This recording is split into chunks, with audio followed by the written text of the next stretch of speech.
Antonio Today, the only local news station with nonstop news. Well, it's what we do. Good morning, Nonstop News starts right now. We are the only TV station in town commercial free until the top of the hour. We have you covered this morning, including a look at traffic with Joy and a look at your weather with Jeannette. Good morning, Jeannette. Good morning. Hey, our weather has been pretty boring. I'm ready for a change. And it looks like next week we'll see a change. Oh, that is true. Live look outside. Sunrise not until 7:20. Raul beat Rodriguez Law weather cameras across the zones. You can at least see the temperatures. 64 in Kerrville right now. That's in the hill country. Out west in Uvalde, 66. Across the east in Gonzales, 71. Here in San Antonio at the airport, 73 degrees. The sky is mostly clear. In some spots, just some patchy high clouds.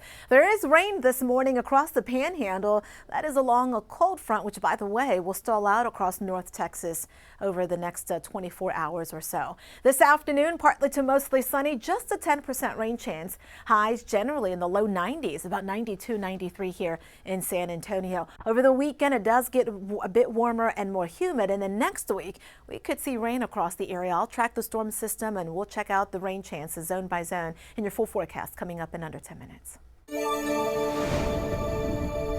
All right, back to I-35. We just got to keep going back here because unfortunately, not moving in the right direction. We still have a major delay. In fact, it has gone up. This is the northbound lanes of I-35 as you're approaching Loop 1604, over a 45-minute delay. And that is because we're down to one lane between Loop 1604 and Olympia Parkway. So that is still by far our biggest slowdown, but I-35 also giving us a headache downtown as well. About a 10 to 15 minute delay here in the northbound lanes at South Alamo Street. That is a complete closure there. Even though that is a larger closure, that is actually a shorter delay than what we're seeing on the northeast side. Here's what the rest of San Antonio looks like. We do have to talk about our other highways every once in a while, right? Well, they're doing okay this morning. Here's a live look outside where traffic is definitely picking up, but holding steady. That right there is the backup on I-35 as you're approaching downtown. You can already see the effects there. We'll continue to check in. That's the latest with your on-time traffic. All right, Joy, thank you. Making headlines. Our parent company, Sinclair, is preempting late night show Jimmy Kimmel Live indefinitely and effective immediately on all of its ABC stations. The decision comes after Kimmel's monologue Monday night regarding the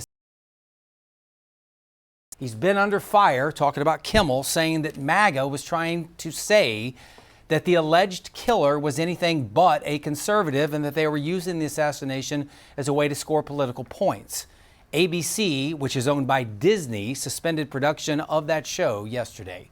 There's been a lot of reaction on social media about what people think about that situation. News 4 San Antonio's Tawny Davis is live right now, and Tawny's looked through some of the comments on social media. Tawny, what are they saying?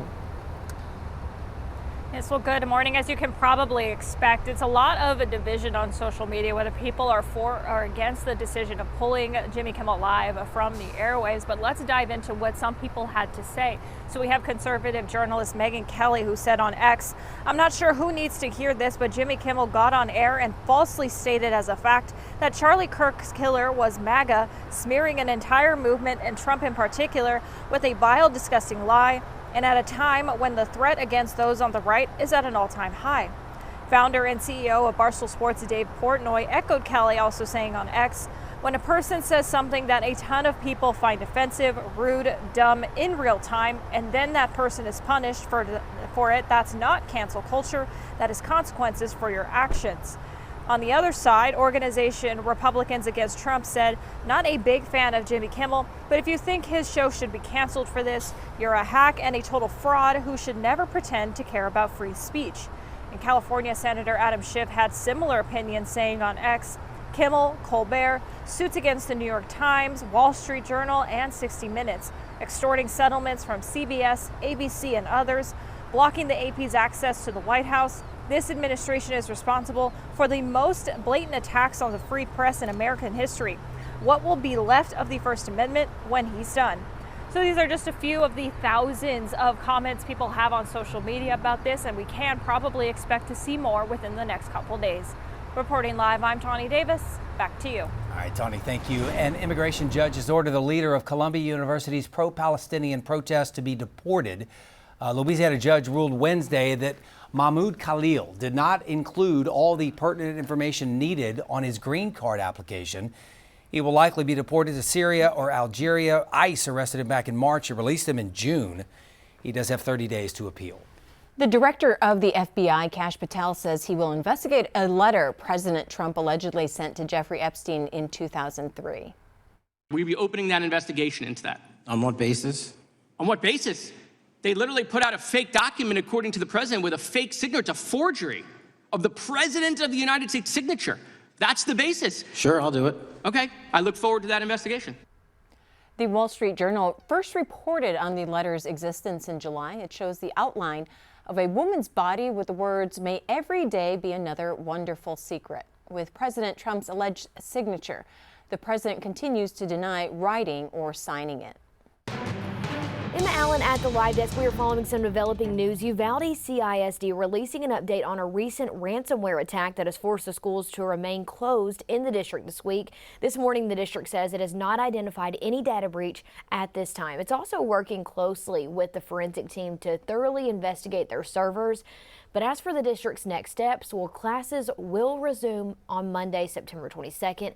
In the meantime, though, they're asking everyone in the school district, staff, parents, caregivers, to regularly be checking for updates, just in case anything is to change on that. This update coming just days after parents criticized the district's handling of cybersecurity, suggesting the attack might have been preventable if the head of the district's IT department had not resigned. That is the latest from the Live Desk. Thank you, Emma. The Uvalde versus Crystal City Junior High School football game scheduled in Uvalde tonight has been canceled after online threats. On Tuesday, Uvalde school officials announced disturbing social media posts. They say images titled Uvalde Hate Week were seen on social media and have been traced to two student groups hazing each other. As of right now, the varsity football game is still on Friday. Javelinas at Uvalde. All right, we're about 12 minutes out from 7 a.m. right now. This is the good stuff here. Today, this morning, really all day long, we are hosting the Healing Hearts Telethon. It is in order to raise money for our friends over at the ThriveWell Cancer Foundation. The money raised goes towards supporting cancer survivors who undergo treatment. This is a cause that is near and dear to our Yami Virhin. She joins us now with more on how you can make a difference. Good morning, Yami.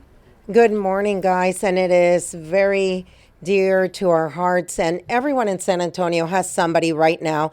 You're getting your kids ready to go to school. Now think, what would happen to your family if you were not there? What would happen to your grandchildren if you were not there? This organization's whole reason of being is to help people. 210-366-1434. ThriveWell Cancer Foundation. And when we first met them, it was over 13 years ago when our dear friend and late anchor Karen Martinez was diagnosed with breast cancer. And I still remember sitting in the newsroom, and she turns around and tells me, you know what? I want to raise some money and help people in San Antonio. And at that point, I think Karen knew what her mission was, and she had to use the platform that she had.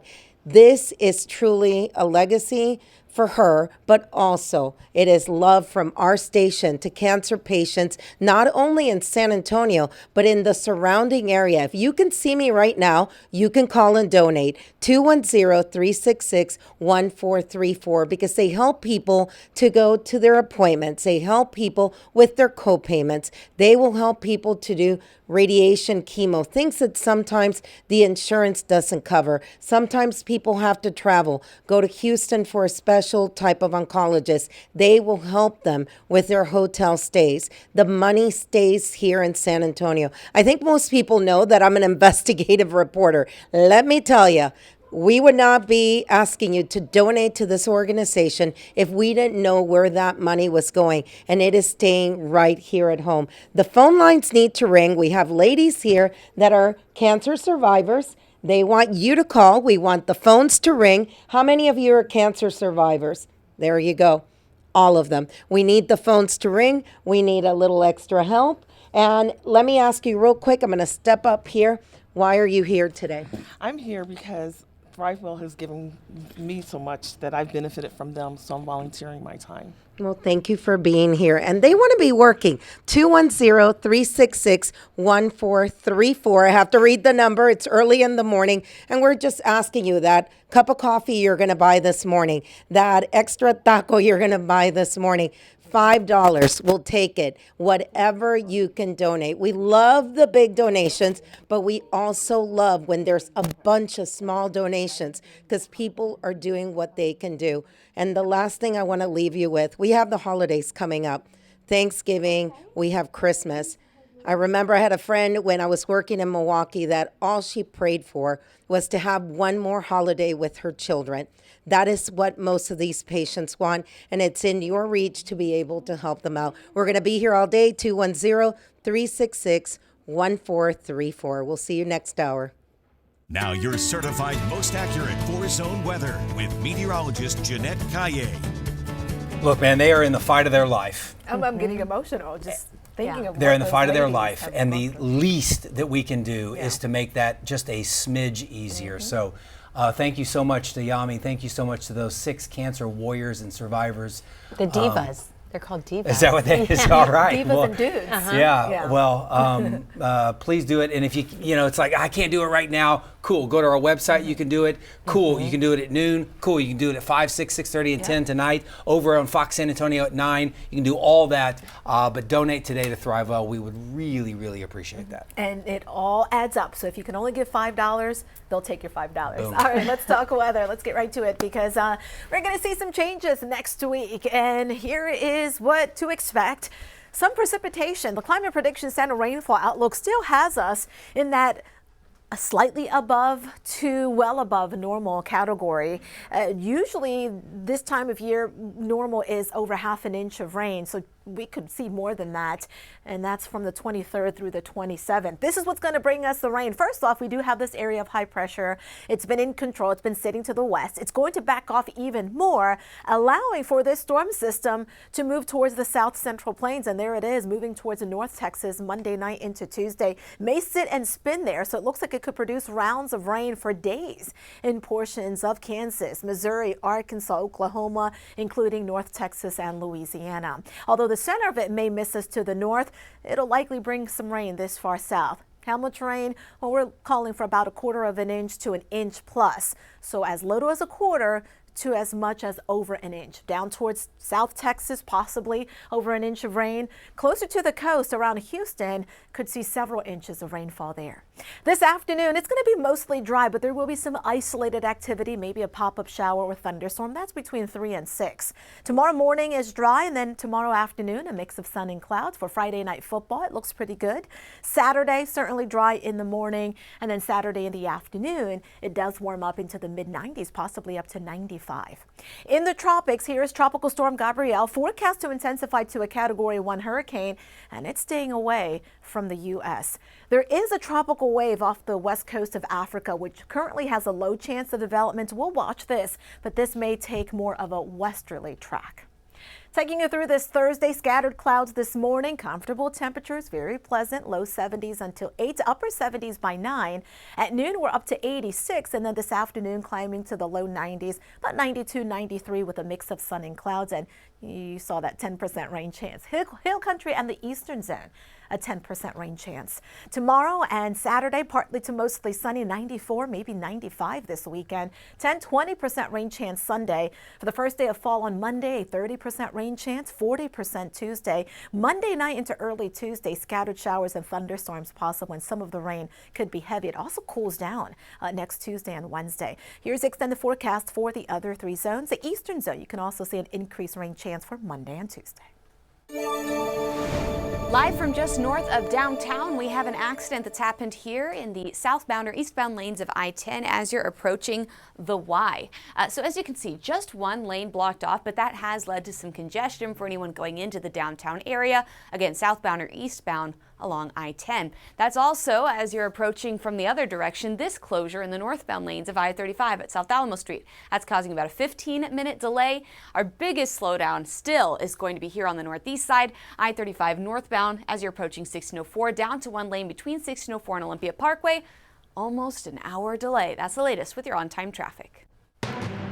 Emma Allen at the live desk. In just a short time, the president will be sitting down having talks with business leaders in the UK and the UK Prime Minister. The president now trading the pageantry for politics as Britain looks to deepen its economic ties with the US, ease tariffs, and hold difficult conversation on Israel's offensive in Gaza and Russia's war in Ukraine. Trump's visit comes after Starmer and other European leaders traveled to the White House to meet with Trump and Ukrainian President Volodymyr Zelensky just after Trump's summit in Alaska with Russian President Putin. During that meeting, the allies expressed optimism of a path forward on security guarantees, but no progress has materialized out of that. The president is supposed to head back to the White House later this evening. Reports say he will be getting back into the United States a little after 7 p.m. That meeting there about to kick off right now. That is the latest from the live desk. Emma, thank you. Here's another live look at our Healing Hearts Telethon. We're helping raise money for the ThriveWell Cancer Foundation.